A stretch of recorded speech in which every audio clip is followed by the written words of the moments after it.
Ada anak muda, dia janjian jam 11 di Wisma Nusantara. Malamnya neneknya ngomong, bangun malam, supaya Allah bikin urusan jadi enteng. Temuin Allah dulu sebelum nemuin orang. Dia temuin Allah, lupain anak baru sholat malam. Jadi habis subuh dia tidur lagi ngantuk. Telat pak, telat datangnya. Dia naik 78, bukannya turun di Sudirman, malah turun di Arion. Kaget dia bukan kepala, begitu bangun melek di Arion. Waduh, jamnya 11 pak, jamnya juga jam 11. Coba, bisa kayak gitu tuh. Masih ada waktu tapi udah keringetan sudah di Arion. Dia pikir wah telat. Dia udah mau pulang kan naik mobil yang sama tuh. Dia nyebrang ke depannya, naik bus lagi pak. Sampai di daerah-daerah Cempaka Putihan kalau tidak salah dia cerita itu. Naik seorang bapak, lama-lama ngingser ke tengah, dikasih duduk sama dia. Mbak silakan duduk.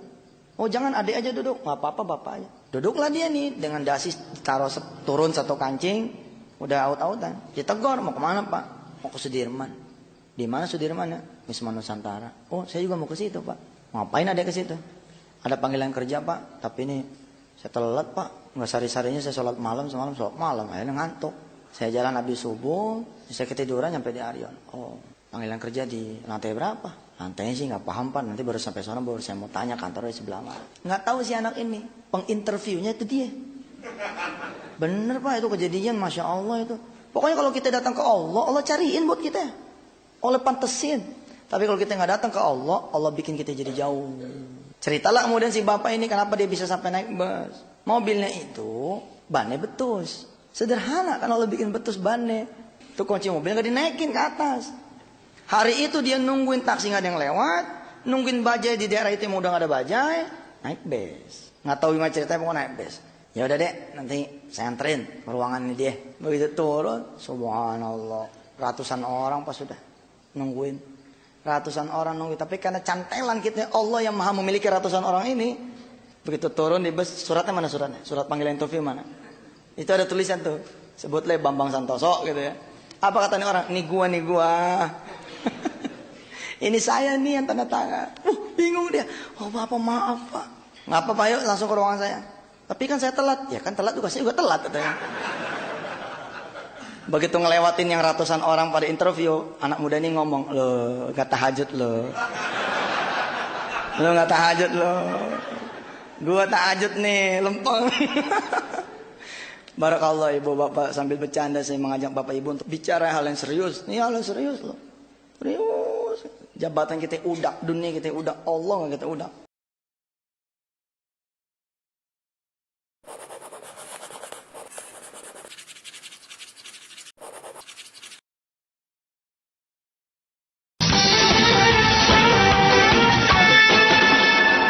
أعوذ بالله من الشيطان الرجيم يا أيها المزمل قم الليل إلا قليلا نصفه أو انقص منه قليلا أو زد عليه ورتل القرآن ترتيلا إنا سنلقي عليك قولا ثقيلا إن ناشئة الليل هي أشد وطئا وأقوم قيلا إن لك في النهار سبحا طويلا واذكر اسم ربك وتبتل إليه تبتيلا رب المشرق والمغرب لا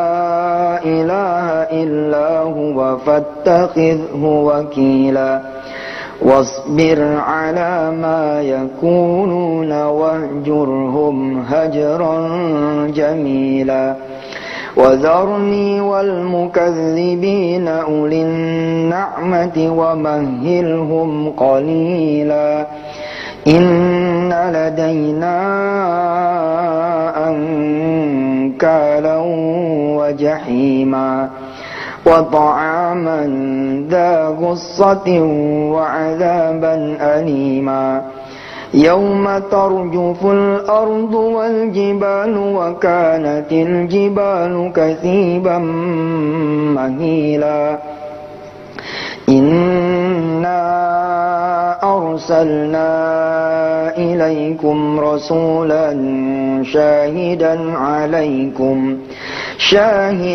عليكم كما أرسلنا إلى فرعون رسولا فعصى فرعون الرسول فأخذناه أخذا وبيلا فكيف تتقون إن كفرتم يوما يجعل الولدان شيبا السماء منفطر به كان وعده مفعولا إن هذه تذكرة فمن شاء اتخذ إلى ربه سبيلا إن ربك يعلم أنك تقوم أدنى من ثلثي الليل ونصفه وثلثه وطائفة من الذين معك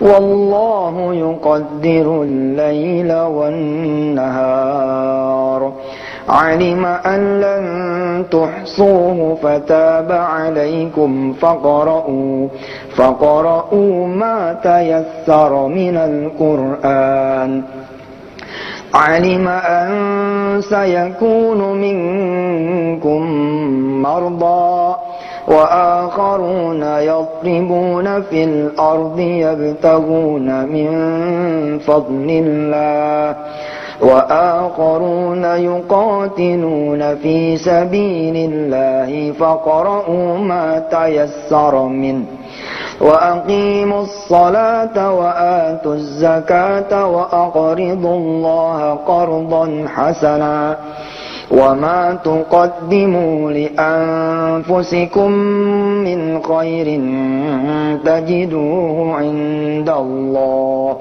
هو خيرا وأعظم أجرا واستغفروا الله إن الله غفور رحيم صدق الله العظيم. Nah pemirsa, ini dia ayat tentang sholat malam. Masya Allah, kalau kita mau sholat malam, memang sih di surah Al-Muzammil kalimatnya bukan yauman thaqila, tapi qaulan thaqila. Tapi qaulan ini kan qaul min qaulillah, dari perkataan Allah Subhanahu wa taala. Kalau Allah udah bilang hidup ente berat, udah berat betul kan? Betul loh, orang terseok-seok. Masya Allah ya, utang ente segede gunung tuh. Bila mana kemudian ente subhanallah nih bisa mau sholat malam, apalagi ente mau pakai Ustaz Yusuf Mansur punya cara ya. Ini kan memang suka dibid'ahin sama orang. Tapi saya sih bilang, udahlah ente jangan suka ngebid'ah-bid'ahin orang deh. Bismillah dah, coba cari baiknya gitu loh. Nih, aneh bilang sama ente pada, coba 40 hari ya, berturut-turut ente duha, ente sholat malam, jaga yang wajibnya di masjid. Ini nggak ada utang ente yang nggak lunas nih. Lunas deh. Ente mau nyari kerjaan, cari aja di sejadah duha, di sejadah sholat malam, di sejadah sholat fardu. Langsung di masjid, di rumahnya Allah. Orang lain nyari kerjaan yang Allah antar sama ente. Gila kan? Ente nyari apa? Nyari jodoh. Allah nanya sama ente, mau berapa? Beneran ini. Allah nanya ente mau berapa? Asal ente pantas mah dikasih sama Allah. Cuma kan kayak saya juga nggak pantas. Ya, jodoh nih. Kenapa orang sulit nyari jodoh? Sebab nyari jodohnya lu di pinggir jalan. Ya. Coba nyari jodoh langsung di pabriknya jodoh. Oh, keren kan? Di pabriknya jodoh. Nih kru Antv nih dari mulai manajer sampai bawah kudu denger nih. Kudu ngikut. Emang persoalan jodoh kan big five ya. Ini the big five problem in Indonesia. One of them adalah soal jodoh. Bangunin anak. Nah, bangun dong. Bangun dong. Tadi pagi kan dengar Ustaz Yusuf suruh ngomong tentang tahajud. Yuk, kita ke pabriknya jodoh. Mak sekarang jadi tahu kenapa kita udah pasang iklan di 17 koran. Ya, lo masih belum dapat jodohnya. Sebab kita salah nyari, nggak nyari ke Allah. Nah, begitu kita mampu datang kepada Allah, Allah datang udah dengan jodohnya. Maaf ya pemirsa, kadang-kali pemirsa kan banyak yang perempuan nih ya. Saya minta maaf kalau bercanda-canda soal jodoh berapa enggak, itu mah jangan tengah ngantuk aja. Aslinya mah enggak, insya Allah. Menikah lagi tuh buat saya juga belum jadi cita-cita ya, masih aman itu insya Allah. Pemirsa yang dirahmati Allah, apa yang mau saya katakan lewat kajian kita di Wisata Antv ini, yakni kalau kita punya urusan, ya harusnya kan kita yang datang dong kepada yang maha menggenggam urusan. Tapi kemudian ini Allah yang datang kepada kita. Sayang, beribu sayang. Ketika Allah datang, kita tidur terlelap.